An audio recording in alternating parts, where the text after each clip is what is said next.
Hello everyone! MiHoYo's developers just put out one of the most densely packed special programs for Nod-Krai and the Song of the Welkin Moon chapter. Not only did they announce a new creative game mode in the form of Genshin Miliastra, but also they threw a whole bunch of massive lore bombs at us and a bunch of story reveals which I want to go over and provide some context for. So, without further ado, let us begin. Our spaceship landed when Lumine and I first arrived in. So first of all, pay attention to this. Let me lower the volume as well. I'm assuming this is a bit too loud for you guys. Pay attention to this tombstone. It is going to be important later. But first, Ether, which is obviously the traveler in this case, says that this is where our spaceship landed when Lumine and I first arrived in Tevat. Of course, in this trailer, his words are going to be overlaid on top of footage that is not in sync with the statement itself. However, assuming he is talking about Nod-Krai, which is most likely the case, then this is a pretty big revelation for us, since we now know that Ether and Lumine's spaceship is going to be located somewhere in Nod-Krai, and we might even discover it later down the line. Perhaps that would be through a world quest, perhaps it will be part of the main Archon quest. I am assuming it will be part of the main Archon quest, potentially in later versions, possibly 6.4, but anyway, it is still a very, very big deal. Tevat. All I remember is Lumine waking me up and us leaving the ship. The wild hunt came. It passed through all the graves. So it is worth noting here that the wild hunt, if you pay attention, they are attacking a bunch of spirits that are praying to presumably either the tombstone itself or to the moon goddess. It passed through all the graves. Obviously, this isn't the first time we have seen the Abyss attacking spirits and ley lines. In Natlan, a very, very significant portion of the Archon quest over there was combating the Abyss's infiltration into the Night Kingdom, which is obviously the equivalent of Natlan's ley lines. It was reconstructed by Ualtikuten under the guidance of Ronova from Natlan's destroyed ley lines into a new ley line domain in the form of the Night Kingdom.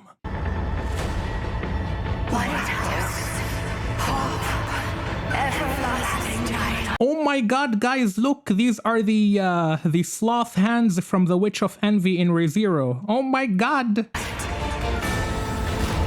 Also, before some guy says that the black hands are, or the invisible hands, I should say, they are part of the authority of Sloth, not the authority of Envy. Yeah, that is true, but not Emilia. Her name is Satella. She can also use the authority of Sloth, as we have seen before.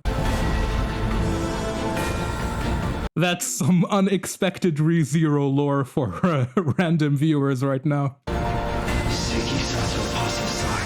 Honestly, ever since I started playing Genshin Impact, the Abyss has always been very reminiscent to me to, at least to the witch factors in ReZero, which is, it's kind of cool to see the hands over here resembling, even if unintentionally, it's kind of cool to see it resembling the witch's authorities, especially the authority of Sloth and the Unseen Hand.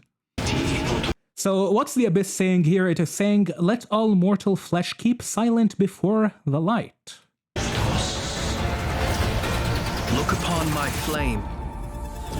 Return to your graves and forever rest in peace. By the way, this is a really, really cool detail that they added to Flins, who is one of the Light Keepers. Notice his lantern. So whenever Flins is close by to the Wild Hunt, which is the Abyss, his lantern glows red in order to indicate that there is danger nearby.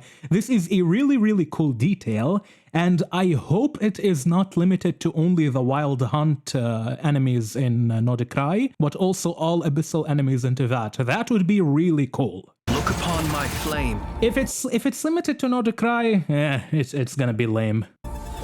Return to your graves and forever rest in peace.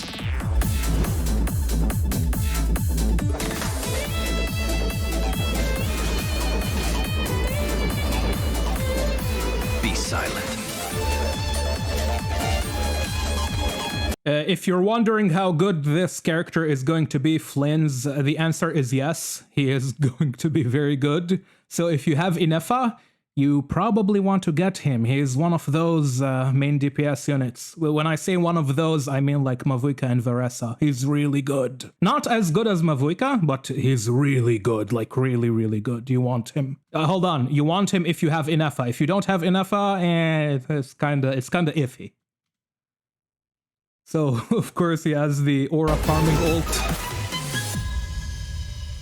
Viewing the world through human eyes is like looking into a kaleidoscope. Okay, so this is important. Flins says here, viewing the world through human eyes is like looking into a kaleidoscope. It's so complex and yet so beautiful. First of all, a kaleidoscope, this detail isn't important, but I'll explain it very briefly. It's an optical instrument that can be, well, it doesn't actually have any practical uses. It's a toy for the most part. You can use it for entertainment. If I have to take a guess, it was probably made by probably some European guy, either French or British. You can also use it, I guess, for artistic inspiration. It generates a bunch of symmetrical patterns using colored glass. It doesn't actually have any practical uses, though. It's not like a microscope or anything like that. But the analogy that Flins is putting here is that looking into the world through human eyes is like looking through a kaleidoscope and seeing the artistic beauty of nature, possibly. Now, the kaleidoscope itself is irrelevant. However, the fact that Flins compares looking through human eyes to an unnatural experience is very, very suspicious, because it says that Flins might not be entirely human, or he might be a ghost or a spirit possessing a human body. And this takes me back to the start of the Nod-Krai trailer, right over here in the tombstone. So you see all of these ghosts who are, I guess, prostrating themselves in front of the lighthouse. If we go a bit back, we have this tombstone. This showed up during the very initial Nod-Krai trailer where they revealed Varka and Alice and Albedo and Scaramouche, all of those guys. And the tombstone had on it written a name that is supposedly related to Kirill Shudomirovich Flins. Now, in relation to the tombstone itself, we of course saw Flins himself back during that trailer. And in this trailer, the tombstone plays a very significant part at the start in terms of setting the tone, and then moving forward into Flins himself. Now, this leads us to three different possibilities. Either Flins himself is a dead person who has risen from the dead and currently uses a new identity, or the name on the tombstone, which is similar to Kirill Chodomirovich Flins, but is not the exact same name. It's more like the name of his ancestor or something along those lines. That guy might be the one currently possessing this body, and that guy might be the actual Flins, which is why he says looking through human eyes. Or, this is the third and most likely possibility in my opinion, Flins is some kind of creature that isn't a human, perhaps something like an Adepti, that is either possessing a human or taking on the form of a human in order to fight the Abyss as a Lightkeeper. We won't know for sure who he is until, of course, we meet Flins himself in Nod-Krai. He might be a non-human creature taking on the form of a deceased human in order to combat the Abyss. He might be a deceased Lightkeeper from the ancient past who is currently possessing the body or taking on the form of a living human in order to continue his duty of fighting the Abyss. Or Flins himself might be the dead guy on the tombstone that has risen from the dead. It could be one of those three. I'm assuming it's the first two. He is either a dead person possessing a human body, not the actual person reincarnated, or he is a non-human, like an Adepti or a yokai spirit, but in like Nod-Krai terms. Maybe he's actually a fae, we don't know. That is obviously possessing a human body. It is so complex, and yet... But yeah, all in all, he's most likely not a human, otherwise he would not make the comparison of looking into the world through human eyes. If he was a human, then he would know how the experience is naturally. So beautiful. Ad Astra Abyssos. This, when I saw this, I laughed so hard. I laughed way harder than I actually should have.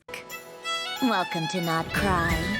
Instead of the ordinary Catherine that the Traveler and Paimon are used to with her upbeat personality, we have this sassy puppet. I don't think this is Sandrone herself. If it is like the main puppet of Sandrone, now of course Sandrone could be either the actual puppet or it could be the robot.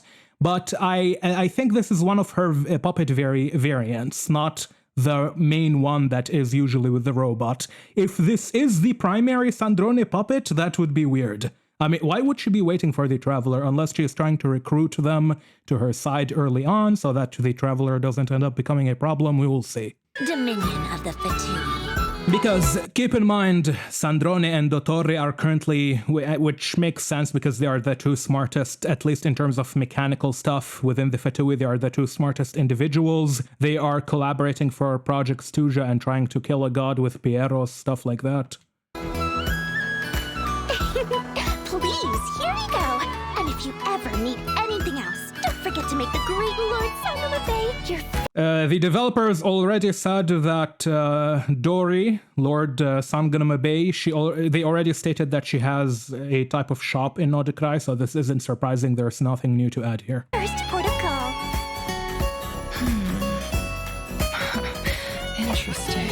So, of course, this is Nefer, the boss lady of the Curatorium of Secrets, which is one of the leading organizations in Nod-Krai, along with the Lightkeepers who serve as like the military branch.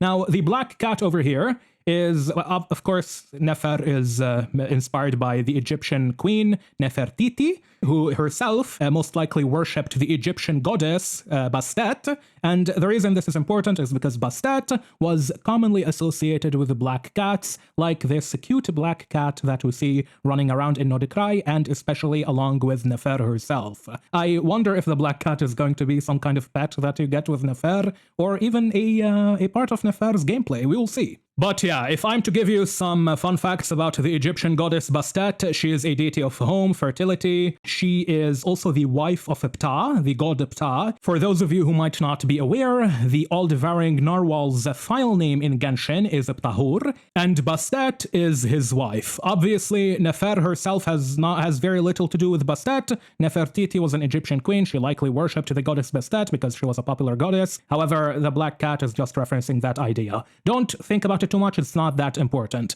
Now, just as a side note as well, black cats historically were also associated with goddesses like Freya in Norse mythology, and in Greek mythology there is another notable goddess which is Hecate, the goddess of witchcraft, and also associated with the moon. Little bit of an important detail considering how the moon is such a massive topic in Nod-Krai. Is this going to be important because of the presence of a black cat with Nefer? Probably not, but worth noting. Sincere apologies. I am unable to come down and greet you at the present moment. I will. So, you can see over here. Sincere apologies. I am unable to come down and greet you at. Inefa is stuck with a giant electromagnet that I assume is powered by Kuvaki energy, which is the, Kuvaki, they're going to talk about it later. It is moon power in Finnish, something along those lines, and it is the source of energy used in Nod-Krai, similar to the primordial sea in Fontaine and the phlogiston in Natlan. At the present moment, I will have to converse from up here. Do either of you need my help with anything? Anything at all? After all, I'm the head of this household. Chew on this. Yeah, I'm gonna be real with you, there is nothing to say about Aino, I'm just gonna start skipping her. Hold on. Okay, this is good. Kuvaki. It is a unique elemental force found only in Nod-Krai, or rather, a pure, primordial form of elemental energy. So I'm gonna replay this because it's a very, very important detail that Inefa provides to the Traveler. Kuvaki. It is a unique elemental force found only in Nod-Krai, or rather, a pure, primordial form of elemental energy. So Inefa explains to the Traveler that Kuvaki is a pure, primordial form of elemental energy found in Nod-Krai, and it originates from the moon. Well, obviously, like I said earlier, Kuvaki in Finnish roughly means moon power or moon energy, and it seems like it operates on the principle, on the physical principle in our real world of electromagnetism. Notice how you have a blue rock and a red rock over on the screen right now. Take a look at these two rocks. Unique elemental force. You'll notice that they are rotating around each other, possibly mimicking the principle of attraction or repulsion in electromagnets. Now, I do not want to waste too much time on this, but it is important to note this idea in mind because later down the line, you'll see in one of the trailers that they showcase over here, what's her name? Nefer, she says that Kuvaki energy is all that attracts and all that repels. Keep in mind the developers themselves did not liken it to electromagnetism. However, why am I likening Kuvaki to electromagnetism? Well, Kuvaki is moon energy. So, what other god in Genshin Impact do we have outside of like the Moon Sisters and Columbina that is, and the dragons, that is associated with the moon? Well, we have Beelzebul, or even Baal, the Raiden twins, A and Makoto. And what are they the god of? They are the god of electromagnetism. And on top of all of that, not only is electromagnetism, at least symbolically within Genshin, within the world of Teyvat, associated, I shouldn't say symbolically, let me rephrase this. Not only is electromagnetism in our real world, in terms of the physical principle, similar enough to Kuvaki energy within the moon, but also, on top of that, the Electro-Archon Beelzebul likens her element to the idea of electrostatic forces and the idea of electromagnetism within a conversation that is relayed to a young boy by Rukkhadevata. If you read the Dendro Wings, the Archons, well, 3 Archons at least, the Geo-Archon, the Electro-Archon, and the Anemo-Archon argue on whose element is the most important for life. Morax says that Geo are the pillars of the earth, and when it comes to Raiden's turn, she invokes the principles of electromagnetic forces and electrostatic forces, which are the reason why anything exists in the universe. Electromagnetism is a very, very fundamental physical principle in our 4-dimensional space-time universe. Found only in Nod-Krai, or rather, a pure, primordial form of elemental energy. They say. And I think the moons utilize a similar principle in their light, because keep in mind that light at the end of the day is just a form of electromagnetic waves. If I recall the electromagnetic spectrum correctly in terms of their frequency, it's gamma rays at first, and then we have X-rays, ultraviolet, visible light. After that, there is going to be infrared, microwave, and last thing is going to be radio waves. All of those are electromagnetic waves. That each of their moon chanters has had access to an ancient relic that lets them see the true past. I am still trying to piece together the many fragments of our past. It is a story not only of the Frost Moon Scions, but also of the moons themselves. Okay, so lots of lore being dumped on the viewer here.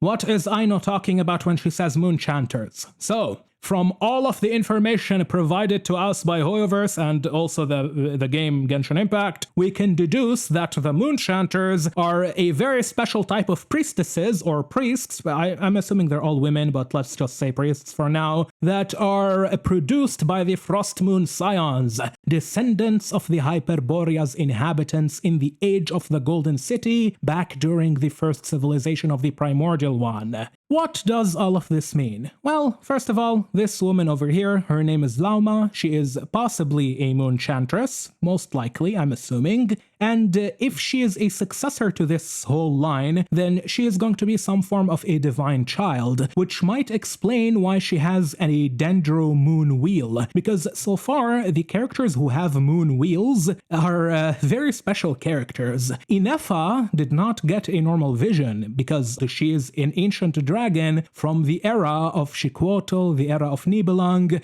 I'm assuming she existed during the time of Nibelung before he left. And the Dragon King Nibelung created the three moons, who later abandoned the Dragon King and allied with the Usurper King, the Primordial One, the creator of humanity and the four shades. The Primordial One and the three moon sisters, the Heavenly Moons, this is before Columbina, they together banded and created the system of moon wheels.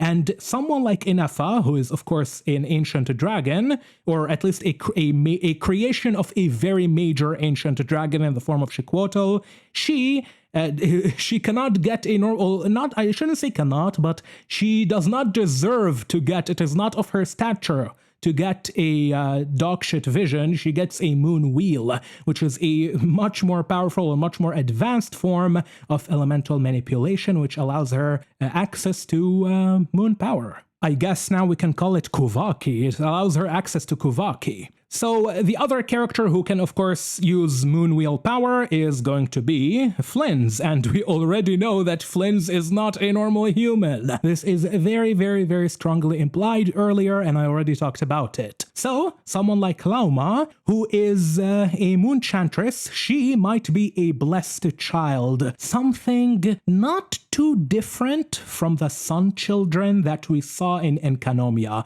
However, instead of like their whole sun ritual, this type of child, this Moonchanter stuff, they might be a special lineage of children produced by the Moon Scions for the sake of either the Frost Moon or the New Moon. Of course, Columbina is going to be the New Moon goddess.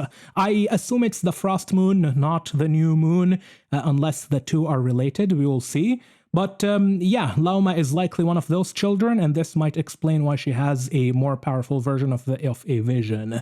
Anything else? Well, let's just say that if the Sun Children are anything to go by, and the Moonchanters are supposed to be the Frost Moon Scions' equivalent of the Sun Children in Enkanomiya, then these guys are going to have a very dark history. Selves.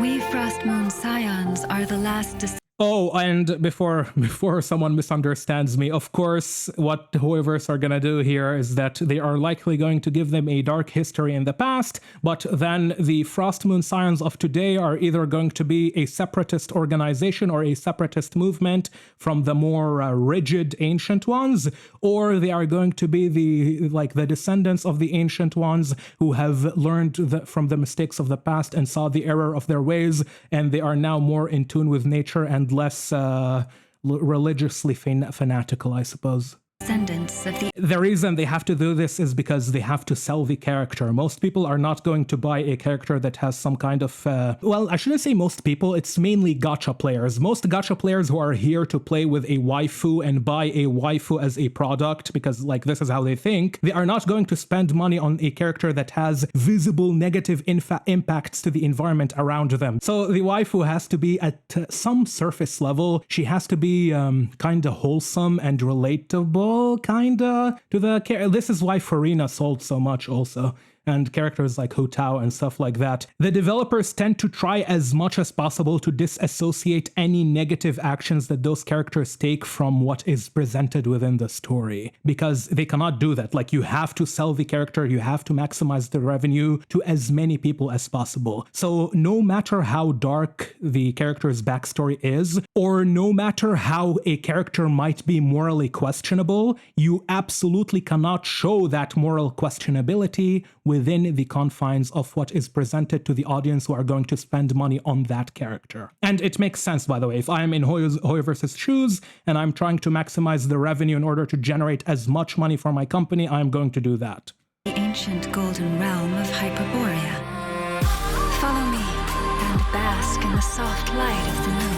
This is why, just to draw a final comparison, characters from, let's say, the Sun Children of Enkanomiya, anything like that is not going to be playable, because those characters committed visible crimes, and most people are not going to pull for someone who has committed visible crimes. The only exception is maybe Dottore. They might sell Zandiq in the future, but even with him, I am kinda iffy because that guy killed the children, so I would pull for him, because I do not give a shit about these things, right? Like, I do not care. He's a fictional character. It doesn't matter. But when you are selling a product to players, you have to make sure that people who have a problem with a fictional character who kills other people, like other children and stuff like that, people who have a problem with that concept, they also need to spend money on the game. Like, you have to make sure that they also spend. So you have to either hide it or give the character some kind of excuse. Like, for example, Scaramouche.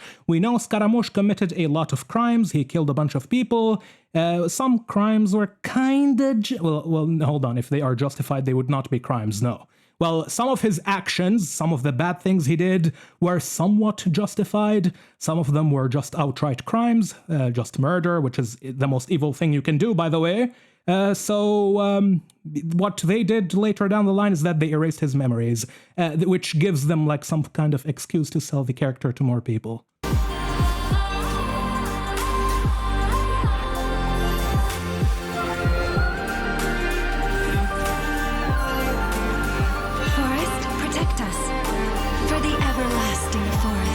Insanely beautiful animations, by the way. I might get this character because she... I'm gonna see how good she is going to be with Al-Haytham. If she is very good, then I'm probably gonna get her. The thing is, I already have C3 Nahida, so she has to be either on that level or better. Also, this is so beautiful, bro. Nod-Krai looks crisp. It is also said that when the moons shattered, most of... This is incredible. Hold on, let me see that pillar. This is, I'm assuming, the pillar that radiates moonlight, which dispels the abyss. So freaking cool. And you can obviously see the architecture of the first civilization of the primordial one. This is from ancient civilization. Yep. Most of their fragments... And this is a Frost Moon Scion architecture. Rain down upon this... Wow. I really hope this is open world and not inside a domain. Never mind, this looks like a domain. Well, you can see, by the way, the platform. This here, take a look. Most of their fragments rain down. You can see the domain platform in front of the door. I was hoping that this is open world. Unfortunately, looks like a domain. Upon this land like stardust. Yet, successive generations of Frost Moon Scions have... Yeah, so the light of the moon is used to dispel the abyss. And here we can see the moon goddess Kutar, which is the name given to Columbina. Now, we don't actually know if this is her name. For example, Aria, Sonnet, and Canon are also known as Aralos, Solnari, and Canon. I'm going to talk about that in my upcoming video, which is going to be a kind of lore theory, kinda. I will explain more later. But I go over the moon goddesses Columbina and mainly Rerir. Always. In case someone forgot who Rerir is, he is one of the 5 sinners of Kandria. Passed down a prophecy that one day the moon goddess would return. That prophecy did indeed come to pass. Oh. Though not quite. I still wish to return to the moon that belongs to me. So, Columbina says, I still wish to return to the moon that belongs to me, and it looks like it is the Frost Moon, which is something that I mention in my upcoming video. It's gonna be out tomorrow. And she confirms one of my theories in that video, so I am certainly gonna have to go and slightly edit the wording. So instead of saying, I think Columbina was born... okay, I'm gonna have to give context here. Instead of saying in that video, I think Columbina, the video is going to come out tomorrow, in case anyone is wondering. I already mentioned this, just reminding you. Instead of saying, I think Columbina was born on the moon, I'm going to say, Columbina was born on the moon. I'm just going to remove I think, because now I know that she was born on the moon. Now, I have to always predict the stupid shit that people are gonna tell me in the comments. So here's the thing. Later in the live stream, the developers state that Columbina was born on Nod-Krai, and if I did not mention this right now, I guarantee you this video's comments would have been flooded with people saying, "Oh my god, my name for now, the developers said that Columbina was born on the Nod-Krai. Why are you saying so confidently that she was born on the moon? Are you stupid?" This detail of Columbina being reborn on Nod-Krai, I already had that covered in my theory, so I do not want to hear people bitching at me and calling me stupid because I said that she was born on the moon. You're gonna see. Just wait for the video, and trust me, it's gonna all make sense when it comes out. It's a nice theory. Now, I say that the video is going to be about Columbina. The thing is, I'm just gonna use Columbina as clickbait. The video is about Rerir, not not Columbina. But the thing is, no one knows who Rerir is. So if I just put in the title, "Oh my god, guys, here, I'm gonna talk about Rerir, the Rerir of Solnari," no one's gonna care. But if I say, "Wow, the new moon goddess Columbina," everyone's gonna watch because they're gonna think that I'm gonna be talking about the beautiful princess of the moon, my beautiful Columbina. But in reality, no, I am talking about Rerir, the Rerir of Solnari. But I will use Columbina as clickbait. The Fatui built their research facility on... Oh, and one more thing. People are probably gonna be wondering why I call... because in English, like, especially in American, you cannot say Rerir. It's very hard. You have to say Rerir. Oh my god, his name is Rerir. This is how they usually say it.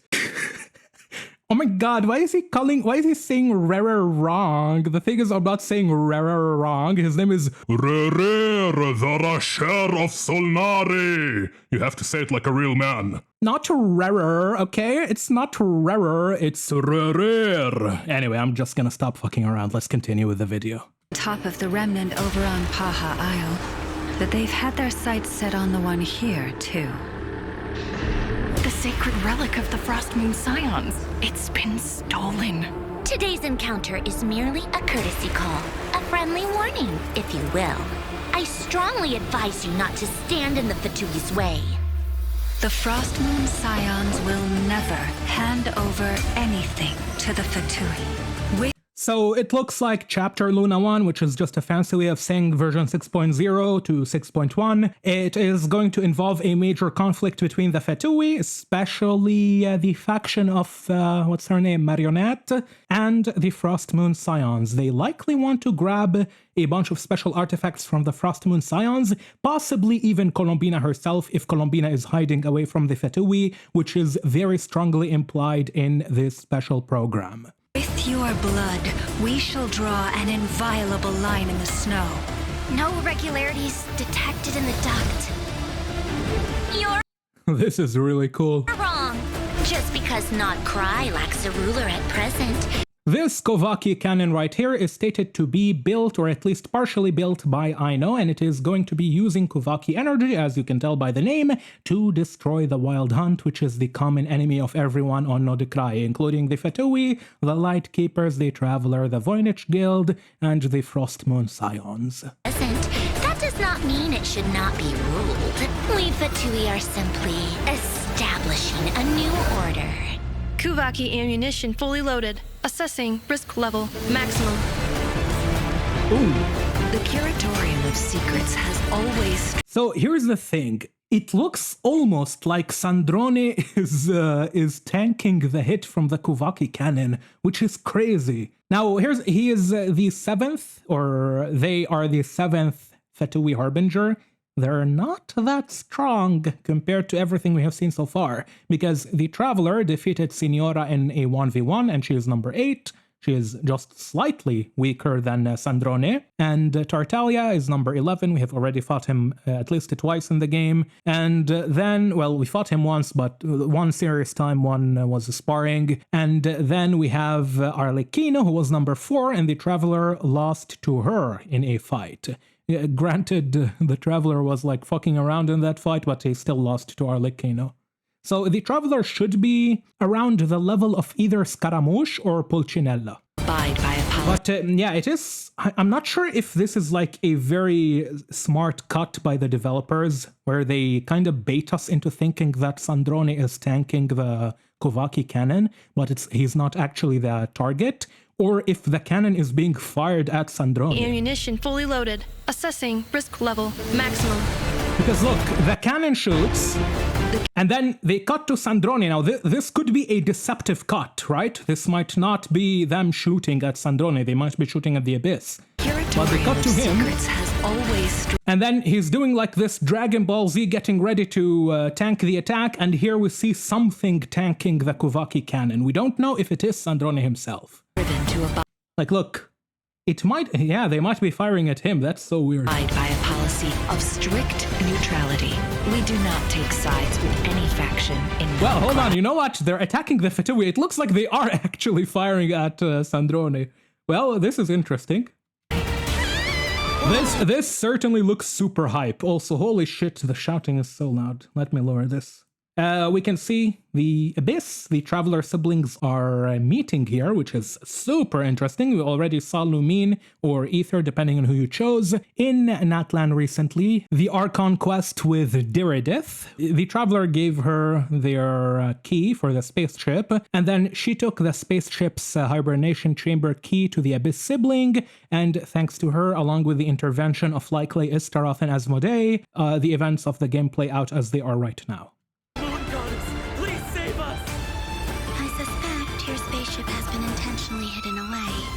So it looks like the Traveler siblings are going to be meeting very, very soon.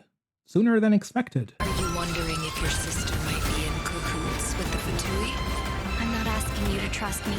Just don't try and stop me. Okay. Lots of things being said here. First of all, look what Columbina says. Take a listen. Save us! I suspect your spaceship has been intentionally hidden away. So, Columbina tells the Traveler that she suspects their spaceship has been intentionally hidden away. By who? We will see. Perhaps by the Abyss Order, the Abyss Sibling, maybe a Sinner, maybe Vederfolnir, maybe Rerir. Ho ho ho. Well, we will see. Are you wondering if your sister might be in cahoots with the Fatui? I'm not sure if this is Nefer or Lauma speaking, but the fact that they are suspecting the Abyss sibling of being in cahoots with the Fatui, possibly Piero, maybe Sandrone, which is Marionette, maybe even Zandiq, which is something that I have been theorizing for a while, and I would be very, very much interested in. If they are, by the way, Zandiq is Il Dottore, if someone forgot, the doctor. So if the Abyss sibling is in cahoots with the Fatui and they are trying to revive Khaenri'ah, then perhaps the Abyss Order's plan of reviving Khaenri'ah might start to become more relevant to the Fatui later down the line, since the Fatui also want to destroy the world and create a new one, right? So we will see. This is very interesting stuff. And oh yeah, Aether, the Traveler here, is finally drawing their blade against their sibling. I'm not asking you to trust me. Just big don't stuff. try. Big stuff. Lots of cool cutscenes, and it looks like this Archon quest is going to be absolutely stacked. And stop me. Take care.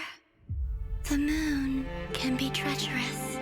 Okay, final thing that Columbina says. Take care. The moon can be treacherous. Why does Columbina, who is the new moon goddess, tell the Traveler, or whoever she is talking to take care because the moon can be treacherous? There are many different possibilities.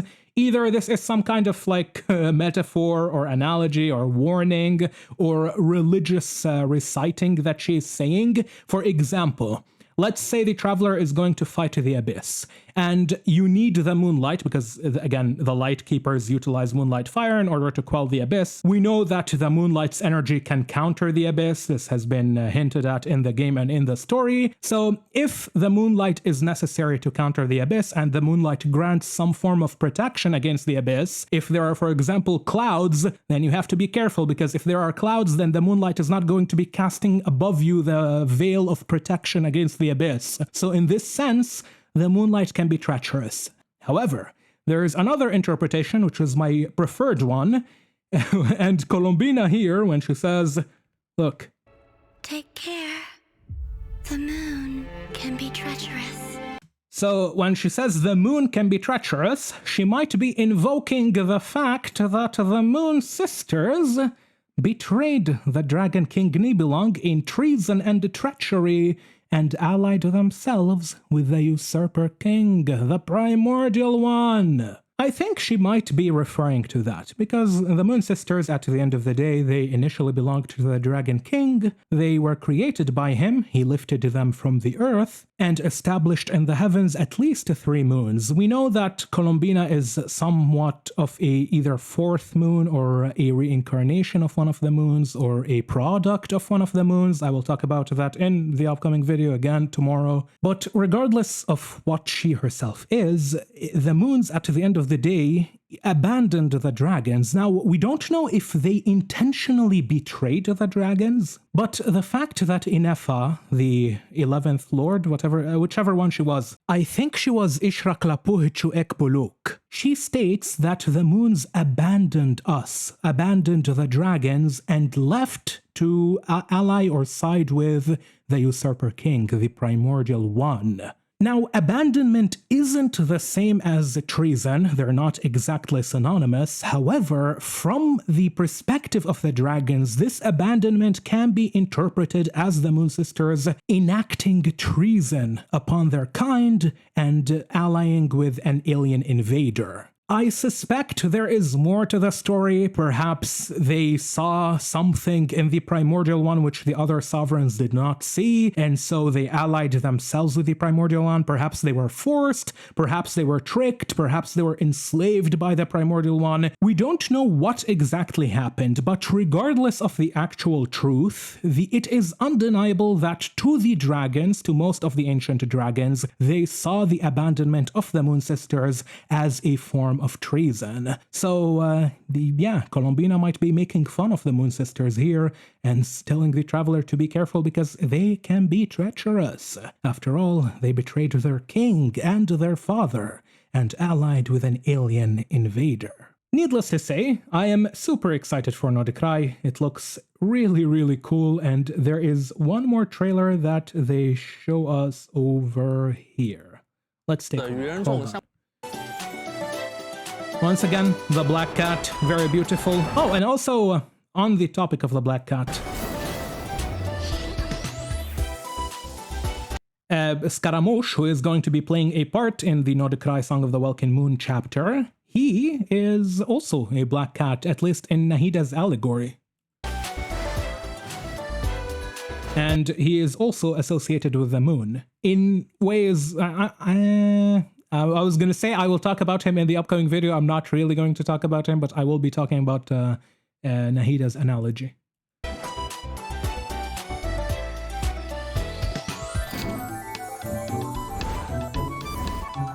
Oh, and one more thing. I do not think that this Black Cat is actually lore relevant in any major way. I just find it funny that Nefer has a Black Cat which can be associated to so many things.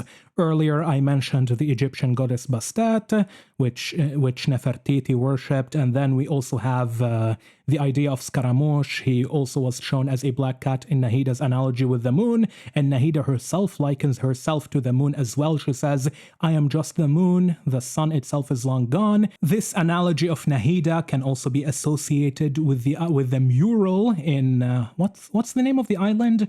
It's the one at the southernmost part of Inazuma. Not Serai, no. It's going to be, I believe it's Tsurumi Island. It's the one with the murals of the moon, where you have one of the murals that says, "You are called the powerful trivia to the moon. You are called the moon by your borrowed light." Now, the light that the moons are borrowing, the trivia here is in reference to the 3 sisters, of course, because the trivia. And the light that they are borrowing, if they are the moons created by Nibelung, should come from Nibelung, who in this case would be their metaphorical sun. So, if Nibelung is the son of the Trivia, and the word Trivia itself, historically speaking, was an epithet for the goddess Hecate, and Hecate was associated with witchcraft and the black cats, then it's really funny that we are being shown a black cat very prominently in Nod-Krai, when we have so many different connections that we can make with Hecate, who is, of course, also called the Trivia, and the Trivia is used in Genshin as a reference to the three moons, who are called the powerful Trivia, and they are called the moon by their borrowed light from the Sky Father Nibelung. I said Sky Father, I mean Heavenly Father. Who is metaphorically the sun in this case, because he is the creator and father of the moons, the heavenly moons. And Scaramouche, he says that he is going to become the moon, and he takes the form of a black cat, and he is the shadow of Nahida, who herself says that she is the moon, and she says that the true sun is long gone, just like how the true sun in Nibelung was long gone when the primordial one came and took over the Moon Sisters.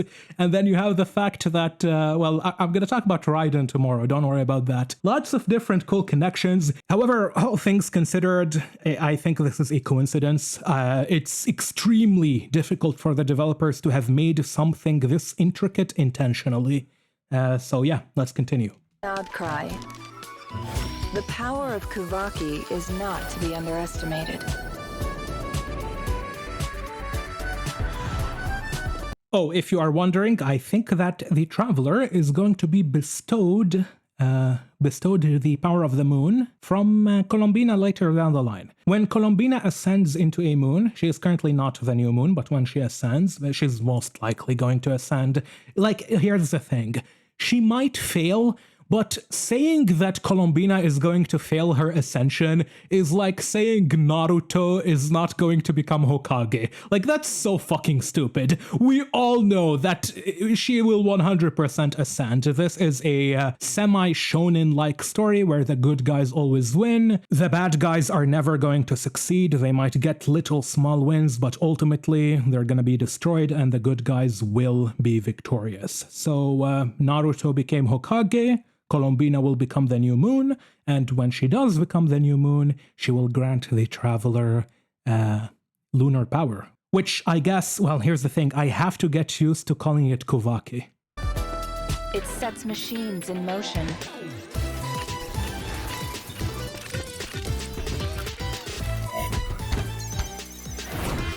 Kuvaki really is electromagnetism, huh? Well, interesting. And fortifies the creatures of this land.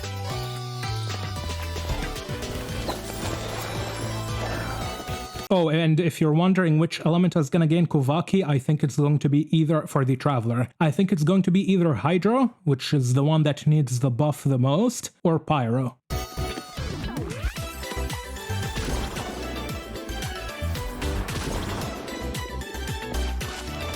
Kuvaki affects everything, even the weather. It is the power to attract and repel. Again, power to attract and repel, magnetism, electromagnetism. They don't function precisely this way, but close enough. I mean, I can go over them. I can go over like the actual mathematical scientific principle, but I think I have yapped enough in this video about random stuff, so let's just keep going.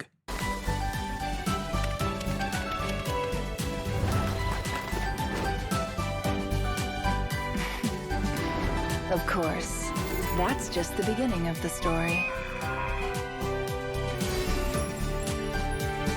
The deer is so cute. It can heal you if Lauma is near you, by the way, which is really nice. Itching for more info? Stop by the Curatorium of Secrets, and we can exchange stories. I really hope she is the standard banner character in Nod-Krai and not Varka. If Varka is the standard banner, I will morb. I have waited for Varka for 5 years. There is no way they make him standard. For those wondering why he might be, why I'm even bringing the possibility, it's because he uses the Wolf's Gravestone, which is not a conventional 5-star weapon that is unique to him. So if Varka might unironically, like, there is a possibility he might become standard, I will morb. I will lose my mind. So hopefully she is the standard and not him. The thing is, standard itself is not inherently bad. However, given the fact that almost all of the standard characters are hot garbage, it's not looking good for whoever becomes the next standard one. Hey, Angelina. What? Can we talk? Oh, I forgot about these two. I was like confused. I was like, who the fuck is talking? Where is Angelina and whoever this guy is? And then I remembered it's Inefa and Flins' voice actors. They were in this live stream, and they did a good job. So the developers go on to discuss a bunch of new stuff. They talk about the advanced machinery of the Fatui and Nod-Krai, and they also mention a few new additions. They are fixing artifacts. They are releasing a new game mode in Genshin. They did not mention... Oh, and also they are going to be introducing a new pay-to-win mechanic. Hold on. Let me talk about it. Hold on. This mechanic is so dog shit. So now, when you get a C6 5-star, which I have... how many C6 5-stars do I have? I have a few. The ones that I can remember off the top of my head are Chi-Chi, Al-Haytham, Shao, Xianyun, and I have one more. But yeah, like, the more copies that you get from a C6 5-star that you already have, you're going to be getting a type of new material, Masterless Stella Fortuna. You can see it right here. When you use it once, you go from 90 to 95. You use it twice, you go from 95 to 100. It's a dogshit mechanic in my opinion. I was kind of bummed when I saw it because, like, I will get a few of them, that's fine, but it's such a fucking pay-to-win mechanic, bro. Like, you need to get not just a C6 5-star, you need to get a duplicate of a C6 5-star.